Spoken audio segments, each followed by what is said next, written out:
सबसे पहले तो जो आज का शुभ अवसर है, सोमवती अमावस्या का शुभ अवसर, इस शुभ अवसर की सभी को बहुत सारी शुभकामनाएं।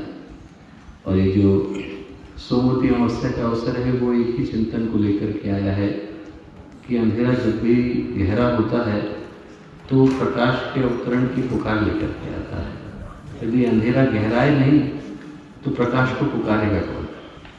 ये जो सोमवती अमावस्या की घड़ी है, एक तो वैसे ही विशेष पर्व के रूप में जानी जाती है। इस साल की ये शायद पहली सोमवती अमावस्या है जो आई है, और सोमवती अमावस्या के इस पर्व को हम लोग विशेष मानते हैं, पर आज का जो ये पर्व है वो कई गुना विशेष वैसे ही हो गया है। शायद 57 वर्ष के बाद, आज सुबह ही मैं पढ़ रहा था कि 57 वर्ष के बाद, सन 1963 के बाद पहली बार वैसी ही परिस्थितियां बनी हैं जैसी शायद 1963 में बनी थी, और इस बार की सोमवती अमावस्या इस कारण से विशेष हो गई। और यदि हम लोग ध्यान से देखें तो जो आज की परिस्थितियां हैं वो लगभग वैसी ही हैं जैसे 1963 में थी। भारत और चीन के संबंधों में तनाव आया हुआ था। गुरुदेव ने 1 वर्ष पहले ही रजत जयंती वर्ष को मनाया था। गायत्री परिवार की स्थापना होकर के चुकी थी। यदि हम लोग ध्यान से देखें तो आज लगभग वही खगोलीय, वही ज्योतिषीय समीकरण हैं जो कभी 1963 के दरमियान थे। और उस समय में गुरुदेव ने एक बड़ा प्यारा लेख लिखा था, क्रांतिकारी लेख लिखा था कि अग्नि परीक्षा की घड़ी में हम लोगों के दायित्व। यदि आज की परिस्थितियों का मूल्यांकन हम लोग गुरुदेव के उस लेख के आधार पर करें तो पाएंगे कि आज की घड़ियां बिल्कुल वैसी ही हैं जैसी उस समय में थी।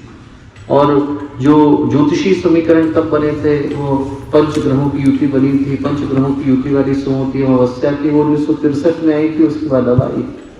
और जिस तरह गुरुदेव ने उस लेख में लिखा है कि इस अग्नि परीक्षा में से गुजरने के बाद भारत और गायत्री परिवार दोनों के दोनों, गुरुदेव ने उस लेख के अंदर लिखा है कि वो एक महाशक्ति के रूप में उभरने वाले हैं। तो आज की परिस्थितियों में हम लोग उसको सत्य मान सकते हैं। इन्हीं चुनौतियों के मध्य से, चाहे वो कोरोना के विश्व संक्रमण की परिस्थितियां हों, चाहे अर्थव्यवस्था की चुनौतियां हों, चाहे वो आज के इस भारत चीन सामरिक संबंधों की चुनौतियां हों, चाहे वो अपने परिवार के अंतर्निहित चुनौतियां हों, इन सब के मध्य से जो कल का सूरज उगने वाला है वो निश्चित रूप से नए सवेरे को, नए उजाले को, नए सौभाग्य को लेकर के आने वाला है। जो आज के संघर्षों के थपेड़े हैं वो सही पूछा जाए तो कल के सौभाग्य की शुरुआत। अंधेरा जब गहरा होता है तभी तो प्रकाश के लिए परिस्थितियां बन पाती। गुरुदेव ने लिखा ही है कि दीपक जो है वो जब बुझने को होता है तो एक बार जोर से जलता है, पाप जाने को होता है तो एक बार जोर से प्रहार करता है, और अंधेरा जब सूर्य को बुलाने को होता है तो उससे पहले एक बार जोर से लहराता है। तो जो आज की परिस्थितियां हैं वो यही कहती हुई आई हैं, इन्हीं संघर्षों के बीच में से सौभाग्य की रेखाएं खींचने वाली हैं। और गुरुदेव ने कहा कि जब परिस्थितियां विषम होती तो उन्हीं विषम परिस्थितियों में तो देव मानवों को देव मानव होने की अपनी उपस्थिति का प्रमाण देना होता है। यदि रावण नहीं आए तो भगवान राम की आवश्यकता क्यों रह जाएगी? यदि परिस्थितियां जो है विषम न हो तो देव मानवों को पुकारेगा कौन? अंधेरा यदि गहराए नहीं तो प्रकृति भगवान सूर्य को अपना आवाहन भेजेगी क्यों? यदि अस्थियों का ढेर भगवान राम को दिखेगा नहीं तो उसके लिए प्रण लेगा कौन? यदि परिस्थितियां विषम होती हैं तभी तो जो लोग देवात्मा हैं, जो गायत्री परिवार के अंदर गुरुदेव एक एक चुन करके हुतात्माओं को लेकर के आए हैं, उनके जागने का समय ही है। यदि परिस्थितियां विषम होती है तो उन्हीं परिस्थितियों में तो इंसान को लगता है कि इन परिस्थितियों में हमारे जागरण के लिए पुकार हो रही है। और आज की जो परिस्थितियां हैं वो वही पुकार लेकर के आई हैं कि जब इतना अंधेरा गहरा रहा है, और केवल अमावस्या का नहीं गहरा रहा बल्कि वातावरण की विषाक्तता का भी गहरा रहा है, इन परिस्थितियों के अंदर हम लोगों को स्मरण करने की आवश्यकता है। वो पहला दिन, वो पहली घड़ी, वो पहला समय जब हम लोग गुरुदेव माता जी से जुड़े थे और जिस उद्देश्य को लेकर के हमारे अंदर क्रांति की ज्वाला जली, और उस ज्वाला को लेकर के हम लोग चिंगारी बनकर के यहाँ आए थे और गुरुदेव माता जी का आशीर्वाद मिला तो न जाने अनगढ़ व्यक्ति कहाँ से कहाँ पहुँच गए। और आज उसी घड़ी की स्मृति का समय है। 2 पत्थर भी आपस में घिसते हैं तो आग को जन्म देते हैं। हम लोग पत्थर से गए गुजरे तो नहीं हो सकते। कितना भी अंधेरा हो तो हम लोग अपने अंदर की ज्वाला को जला तो सकते हैं। कितना भी गहरा समय हो, कितना भी विषम समय हो, यदि इंसान के अंदर का सूरज एक बार जाग जाता है तो नए उजाले को, नई सोच को, नई चेतना को, नए बोध को जन्म देता है। और इस समय ऐसा ही और मैं सही कहूँ तो इस समय में जिस चीज़ की आवश्यकता सबसे ज़्यादा है वो इसी तरह के प्रयासों की है। परिवार की तरह से बैठे अपनी पारिवारिकता को, अपनी प्रामाणिकता को स्पष्ट करे, इससे ज़्यादा आज के समय की गहरी पुकार और कुछ है नहीं। और मैं इसलिए नहीं कह रहा कि मैं आप लोगों के बीच में बैठा हूँ, इसलिए भी नहीं कह रहा क्योंकि यदि परिवार आगे बढ़ेगा तो उसका हमारी कोई व्यक्तिगत चीज़ों से संबंध है। इसलिए कह रहा हूँ क्योंकि यदि गायत्री परिवार आगे बढ़ेगा तो सृष्टि का भविष्य सुरक्षित रहेगा। यदि गायत्री परिवार आगे बढ़ेगा तो आप संसार के अंदर एक अच्छी सोच को देख सकते हैं। आप देखें तो आज की तारीख में आवाजें रह कहाँ गई, कोई व्यापार की तरफ मुड़ गया है, कोई कहीं मुड़ गया है। यदि आप एक जगह पर भारतीय संस्कृति को जागृत जीवंत देखना चाहते हो और ये सोचना चाहते हो कि यदि इस भारत के एक सामान्य से इंसान को आगे बढ़कर के कुछ अच्छा करने की आवश्यकता है, तो आप कहाँ देख सकते हैं? यहाँ देख सकते हैं, गुरुदेव के चिंतन के अंदर देख सकते हैं। और उस आवाज को जिंदा रखने का दायित्व तो जितना मेरा है उतना हम सबका है। और उस आवाज को जो जिंदा रखने का प्रयत्न आप लोग कर रहे हैं, उसके लिए हर व्यक्ति के प्रति मन कृतज्ञता से भर जाता है। मैं बोला इस बात को कि जो आज की परिस्थितियां है, उस परिस्थितियों में हम लोगों का परस्पर जुड़े रहना जरूरी हो जाता है। और मात्र इसलिए नहीं कि उसकी आवश्यकता शांति कुंज को है या गायत्री परिवार को है या हम लोगों के 15 करोड़ के संगठन को है, बल्कि इसलिए क्योंकि यदि आप सूक्ष्म की दृष्टि से देखें तो इस समय की सबसे बड़ी आवश्यकता यही है कि ऐसे समय में हम लोगों का परिवार सुरक्षित रहे, शांत रहे, एकजुट रहे और निरंतर प्रगतिशील रहे। क्यों? क्योंकि जो सृष्टि का अंधेरा है, जिसको हम लोग कोरोना के नाम से पुकारते हैं, ये आया ही इसलिए है कि एक साथ पूरी सृष्टि के कर्मों का परिपाक किया जा सके। या तो आप विश्व युद्ध ला सकते हैं या ऐसी महामारी ला सकते हैं। और ऐसी महामारी को समाप्त करने की शक्ति और सामर्थ्य किसके पास है? गुरुदेव माता जी के पास। अब जब आप सोच करके देखिए कि यदि घर के अंदर बच्चा रोएगा और माता पिता युद्ध लड़ने के लिए गए होंगे तो कहां भागेंगे? बच्चों को युद्ध कराने के लिए भागेंगे। उधर कोरोना बढ़ता है, गुरुदेव माता जी वहां जाते हैं, कोई आकर के गायत्री परिवार में आसुरी उपद्रव शुरू कर देता है, उनको भाग करके पहले बच्चों को संभाल ले आना पड़ता है।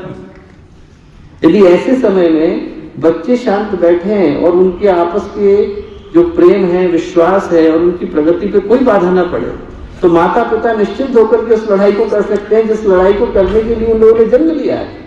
हम लोगों की जो शक्ति है, हम लोगों की जो सुरक्षा है, हम लोगों का प्यार है, हम लोगों का अपनापन है, हम लोगों का विश्वास है, मात्र हमारे परिवार के लिए जरूरी नहीं है, सृष्टि के भाग्य के लिए भी जरूरी। जब हम लोग सुरक्षित होंगे तो जो हमारे माता पिता हैं उनको इस बात की चिंता नहीं करनी पड़ेगी कि हमारे बच्चे परेशान है घर में। उनको भाग करके उस युद्ध को शांत करना पड़ेगा, जिस युद्ध को शांत करने के लिए वो दोनों महाकाल और महाभगवती के रूप में इस धरती पर आए और वो कार्य उनका पूरा हो सके। इसको पूरा करने के लिए ये कोरोना की परिस्थितियां शांत हो, इन कठिनाई के क्षणों में से, इन विषमता के क्षणों में से न केवल भारत सुरक्षित निकले बल्कि अपना परिवार निरंतर प्रगति के मार्ग पर आगे बढ़े, इसके लिए बहुत ज्यादा जरूरी हो जाता है कि हम लोगों के बीच का जो स्नेह, विश्वास, परस्पर के प्रति का चिंतन है वो अक्षुण्ण बना रहे।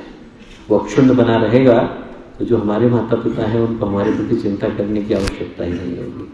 आज के दिन यही संकल्प निकले कि हम लोगों का प्रेम, हम लोगों का विश्वास, हम लोगों का परिवार, उस पर किसी की बुरी नज़र न लगे और जिसकी लगे वो वैसे ही विदा हो जाए जैसे अमावस्या के बाद भगवान सूरज की किरणें उस अंधेरी रात को अंत कर देती हैं। इसके शुभकामना के साथ, मंगल कामना के साथ हम लोगों की सभी को हृदय से भावभरी श्रद्धांजलि, हृदय से साधुवाद।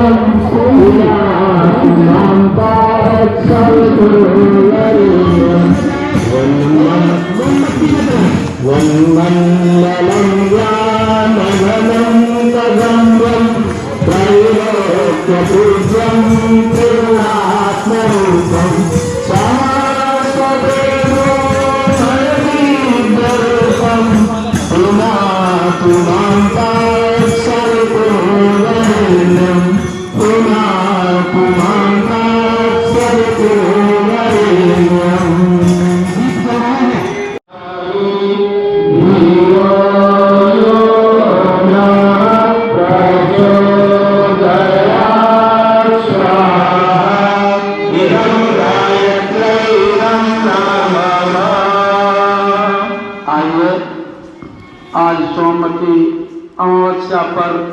ये जो दिव्य अभिनव प्रयोग हुआ, इसमें महाकाल से प्रार्थना करते हैं कि हे महामृत्युंजय भगवान, सभी को उत्तम स्वास्थ्य प्राप्त हो। 3 आहुतियाँ महामृत्युंजय मंत्र से और उसी के साथ में एक आहुति प्रखर प्रज्ञा और सजल श्रद्धा। प्रखर प्रज्ञा हमारे उत्कृष्ट विचार, सजल श्रद्धा हमारी भाव संवेदना, परम पूज्य गुरुदेव हमारे दिमाग है, मस्तिष्क हैं, वंदनीय माता जी हमारी भावना है, हृदय है, दोनों का सम्मिश्रण और सहयोग हमारे जीवन में चले, इस बात को महाकाल की महाकाल जय महाकाल जय महाकाल जय महाकाल जय महाकाल जय महाकाल जय महाकाल जय महाकाल जय महाकाल जय महाकाल जय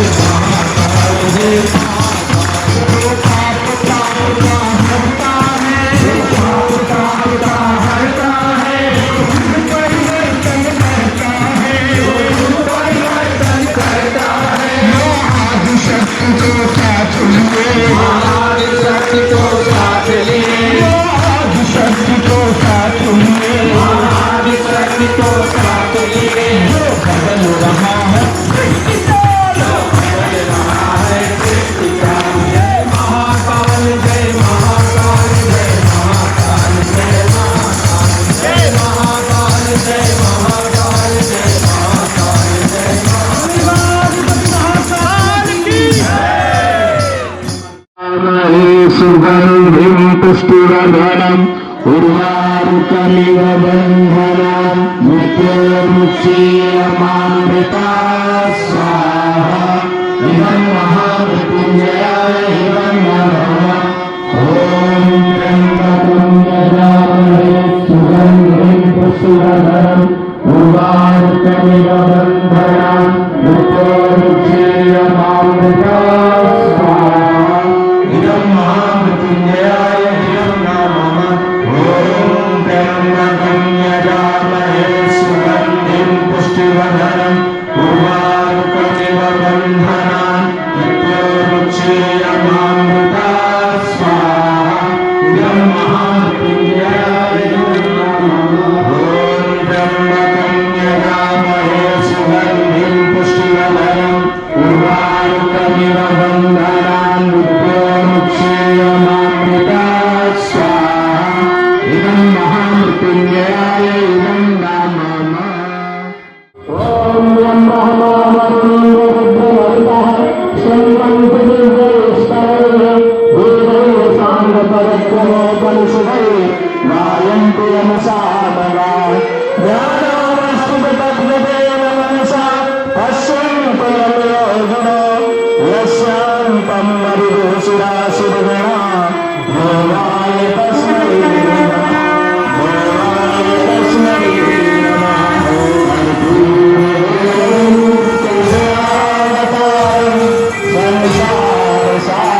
जी की बगिया के हम हैं रखवाले।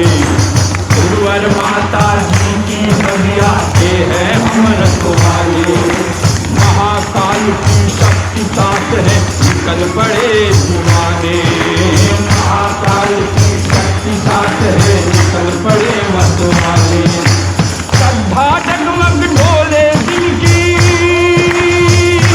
हो, श्रद्धा जगमग डोले हो, श्रद्धा दिल की जगमग डोले। डूबेंगे मजदार यहाँ के हम हैं पहरेदार, यहाँ के हम हैं चौकीदार, यहाँ के हम हैं पहरेदार, यहाँ के हम हैं चौकीदार।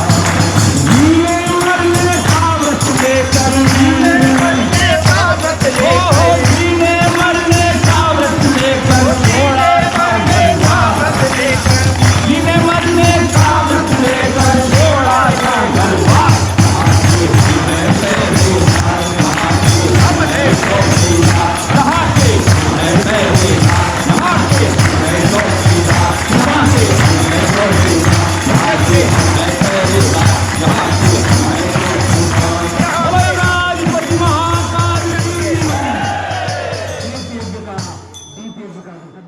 हमारे YouTube चैनल शांति कुंज वीडियो गायत्री परिवार को सब्सक्राइब करें एवं बेल आइकन जरूर दबाएं ताकि गायत्री परिवार की विभिन्न गतिविधियों की जानकारी आपको मिलती रहे।